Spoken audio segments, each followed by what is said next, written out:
Hi, everybody. This is Nick Berbulis. I'm the editor of Educational Theory. This is another in a series of interviews we're doing with authors of papers that have been published in the journal.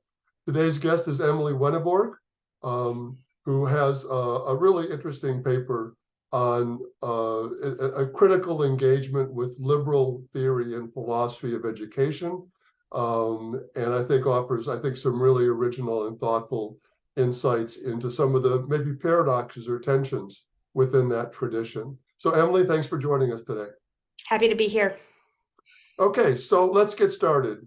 The essence, really the heart of traditional liberal theory in philosophy of education is the notion of autonomy, and the idea that one of the major goals, if not the major goal of education, is to promote autonomy in action and autonomy in belief. Can you give a summary of that position, and then we'll move on to some of your questions with it? Sure, thank you. As I understand the value of autonomy in the liberal theorists that I'm trying to analyze and critique in this paper, autonomy is really about the source of my convictions, my beliefs, my practices, how I'm living in the world. Do those convictions come from me, or do they come from somewhere external to me? And if they come from me, are they the product of kind of unreflective, just kind of existing, or are they something that I have engaged in critical reflection and gone through a process to achieve a particular kind of beliefs and values? It's not so much about what the content of those beliefs and values end up being, but it's about the process by which I arrive at them. Yeah, thank you. So a crucial part of that process, you've already touched on this, is engagement with other points of view. The idea that's often called pluralism within liberal theory. A condition of this idea of autonomy is that we've been exposed to other points of view and the possibilities of having other points of view than the ones that maybe we were raised with or that we take for granted. What role does pluralism play in education for autonomy on this theory?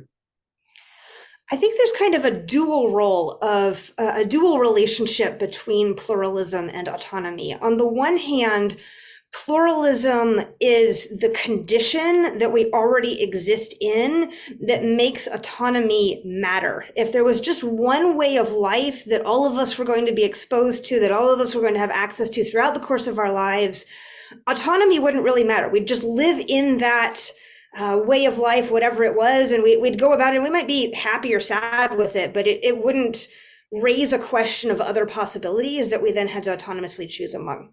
So pluralism creates the need for autonomy, but pluralism also creates the conditions of autonomy. So if I value autonomy, if autonomy is something that I want people to be able to achieve in their lives, if I want students to grow toward autonomy, part of how I achieve that is by exposing them to a variety of meaningfully different ways of life.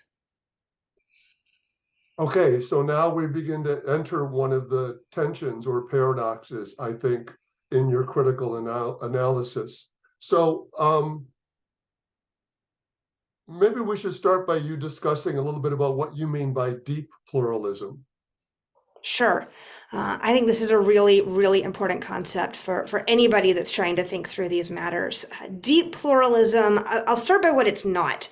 Sometimes when we think of pluralism or diversity, I use those roughly interchangeably, we think of fairly superficial things. We might think of dress, we might think of holidays, celebrations, some people might celebrate Christmas and others might celebrate Hanukkah. We might think of different kinds of foods that your family or your community particularly likes to eat, foods that you might choose to avoid eating. And these all can become matters of deep pluralism, but they aren't in themselves. There's nothing sort of preventing me from having my style of dress and my way of eating and you from having yours, and we're still neighbors and it's all fine. Deep pluralism, I think, is where it gets hard. Deep pluralism, I sometimes will expand that and define that as pluralism of beliefs, values, and practices. And these are where we come into conflict. This is where sometimes often people think that other people need to agree with them, need to share their beliefs, values, and practices, or at least if other people are too far from them, then that's a problem. That's something that we need to maybe kind of try to rein in. And so deep pluralism is where the rubber meets the road. It's where it's hard. And because it's where it's hard, that's where I think it's most interesting. Yeah, so in your paper, the foremost example that you deal with is religion and religious beliefs. There would be other examples of Right. deep pluralism, of traditions, cultural traditions, or others that have similar characteristics. But your example in your paper is religion, religious beliefs, religious values, religious practices. And here, in your account, the liberal account faces some difficulties. Certainly parents of children don't accept the view of autonomy that liberals promote, and they don't accept the good of having their children grounded in their own traditions and beliefs, uh, being exposed to other alternatives as an equivalent or equally good path of life. Can you say more about how that tension or paradox plays out? Yeah, that's definitely the kind of construct, the way of construing this relationship that the liberal theorists I'm responding to have put together. Mhm. So when they are putting forward their idea of what autonomy means, why it matters, and how we educate for autonomy, one of the biggest challenges to achieving that is religion, traditional religious communities. One of the biggest source sites where they think that they need to justify this is religious communities, religious parents. How can you sort of impose education for autonomy on people who are frankly assumed, not necessarily proven, but assumed to be distrustful of that, to be resistant of that. And almost always those people are understood as religion. Um, Religion is in some of the theorists, it's treated as sort of a good thing in limited space. It's a resource for pluralism. And so it's a resource for exposing children, students to a variety of ways of life, a variety of beliefs, values, and practices. But it's still something we need to kind of keep an eye on, make sure it doesn't get out of hand, make sure it doesn't take over. On the other hand, for some theorists, it's much more of a threat. There's one quote that I have in the paper that says something like, "Can religion be trusted with democracy?" And I kind of want to sometimes, this is maybe off scope, but I sometimes want to say back to that, can democracy be trusted with religion? That never raises itself as a question. It's always the other way around. Yeah. So let's turn a little bit towards the sort of positive element or alternative in your paper, which is to highlight the importance of tradition and to talk about different concepts, specifically trust and faith, as elements that have educational value that need to be counterbalanced with some of the emphasis on the particular liberal conception of autonomy. Yeah, I actually want to make a little bit of a distinction here, if that's okay.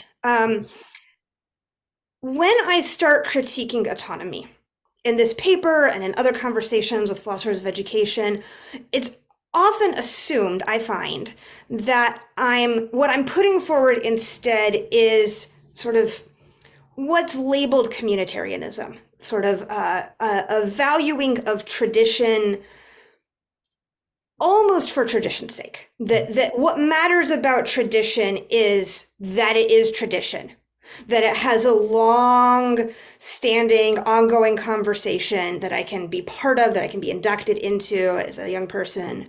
What matters about community is that it's community, that it's more than just the individual.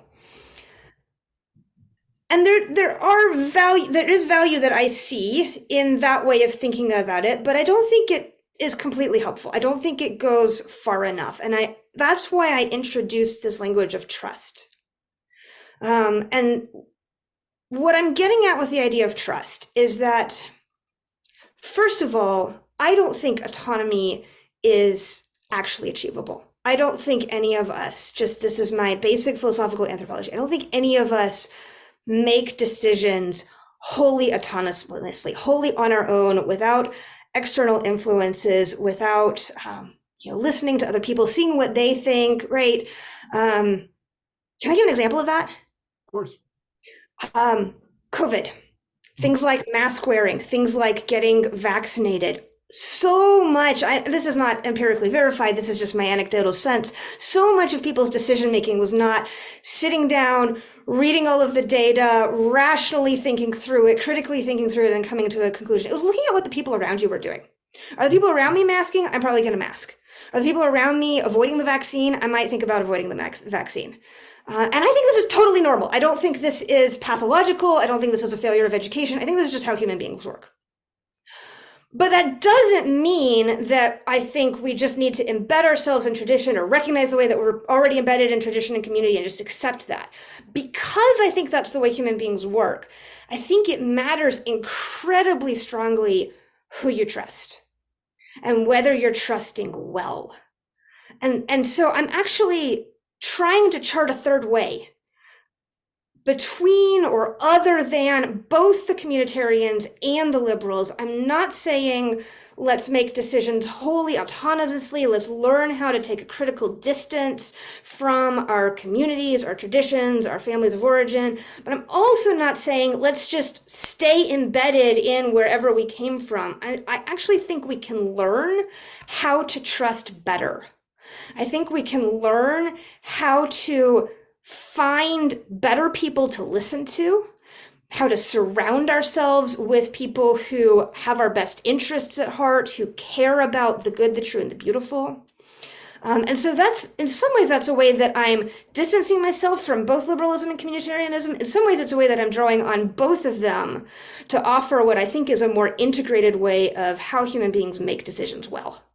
Yeah, I think that's very clear. And I think it poses an interesting question that you sort of raise at the very end of your paper, which is what an education for trust or for making better discernments about trust is a really interesting sort of follow-up question that comes from your argument.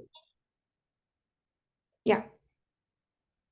Emily, thank you for the time. It's a pleasure talking with you. And I Likewise. really want to encourage people. There's much more in the paper than we've had a chance to talk about today. It's a really outstanding piece, and thank you for publishing it in the journal. Thanks so much, Nick. It's been great working with you.